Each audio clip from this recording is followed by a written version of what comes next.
নমস্কার, কেমন আছেন সবাই? গোপাল সোনা ব্লগে আপনাদের স্বাগত জানাই। হরে কৃষ্ণ, জয় শ্রী রাধেশ্যাম, জয় গোপাল। তো আজকে না ঘুম থেকে 3বার উঠেছি। একবার উঠেছি তখন প্রায় 4:30 বাজে। উঠে দেখছি অন্ধকার, আর এই সময়টায় এই সোনাকে কী করেই বা তুলবো। তারপর আবার একটু ঘুমিয়ে পড়েছি। ঘুমিয়ে পড়ে আবার 5:30টার দিকে ঘুমটা ভেঙেছে। তো 5:30টার সময় ঘুম ভাঙলো। ঘুম ভাঙার পরে ওর বাবাকে একটু ডেকে দিলাম। দেওয়ার পরে তারপরে যাই হোক আর একটু চোখটা লেগে এসেছিলো। তারপরে আমার বাড়ি যে মাসিমা আসে, মাসিমা আসলো, তারপরে আমাকে ডেকে দিল। তো আজকে একটু দেরি হয়ে গিয়েছিল। তারপর তো উঠে সোনাকে তুলে, সোনার হাত মুখ মুছিয়ে, সোনার জামা চেঞ্জ করে সোনাকে সেবা দিয়ে দিলাম। তারপরে সেবা দিয়ে আমার যে সমস্ত কাজগুলো আরও থাকে সেই কাজের দিকে আমি গেলাম। তো যখন আমি রেডি হয়ে আবার কাজকর্ম করে জানলাটা খোলা থাকে, তো জানলাটা আমি দিতে গেছি। তো দেখুন অবস্থা, এই যে গরমটা পড়েছে না, এই গরমের মধ্যে যে কি করবে সেটা বুঝতে পারছে না।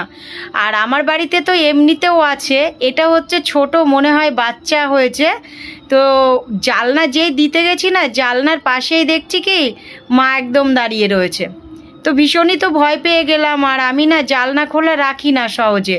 আমি যখন বাড়িতে যাই, যখন ঘরে থাকি তখনই একটু জানলাটা খোলা রাখি। কারণ আমার বাড়ির আশেপাশে অনেকটা জমি নিয়ে মানুষের বাড়ি, তারপরে হচ্ছে গাছপালা ভর্তি, সেই জায়গায় একটুখানি জঙ্গল টাইপেরও হয়ে গেছে। সেই সব জায়গায় মা থাকে বলে সেই কারণে আমি জানলাটা তেমন একটা খুলি না। তো এই যে মাকে যখন সকালবেলায় দেখলাম, কার না ভয় লাগবে বলুন। আর এই জায়গা দিয়ে এই পাশটা সারা উঠোনটাই ইট পাতা রয়েছে, সেই ইটের মধ্যে দিয়ে উনি আসার চেষ্টা করছে। আর এত গরম পড়েছে না, ঠান্ডাটা খুঁজে বেড়াচ্ছে। তো আমি তো দেখলাম, দেখে বললাম যে মা তুমি তোমার জায়গায় যাও, তুমি কেন এই সকাল সকাল বেরিয়েছো?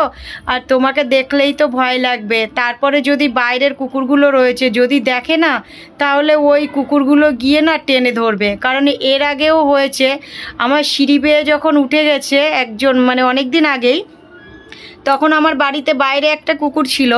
আমি যখন চেঁচিয়ে উঠেছিলাম তখন না ওর লেজটা ধরে নামিয়ে দিয়েছিল।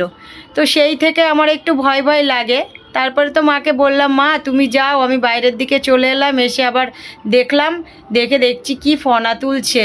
তারপরে মাকে বললাম মা তুমি তোমার জায়গায় যাও, কেন এতটা ভয় দিচ্ছ?